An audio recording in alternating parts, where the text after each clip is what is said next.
再来看这段这台南市风台过了，伫咧嘉义呢，即马中间的工课是还未完成。水上有一个80岁阿嬷，伊是家己一个人住。即个风台煞甲伊的厝顶甲扇破去，一直等无人甲老到修理。即马厝边呢是先捡2块烟片甲砍咧，希望相关单位会当重视民众的需求。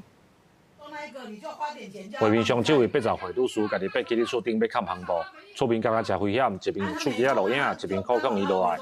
家己员水上向这间厝，因为风台厝顶破空，所以这间厝的人会惊，所以赶咧家己要来处理。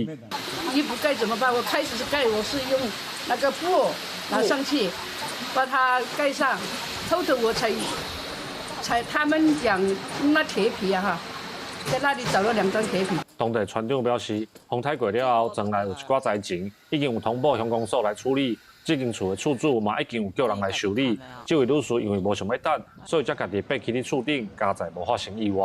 爱着我都赶紧啊！啊，人厝主嘛咧砍伊个，厝主嘛咧砍伊个，这个嘛伊个啊。哦，拢咧用着对。拢咧用啊，啊未用到遐啊！啊，厝主讲我来开钱叫人来砍，你著莫赶紧。对，啊，你迄是厝当厝，也毋是你困的所在，毋是足严重的。嘉义县政府指出，风台过了后，一个歹去的厝顶，民众想要砍篷布，若是无法度家己来修理，拢会当通报当地乡镇公所、社会局的门项协作单位去斗相共。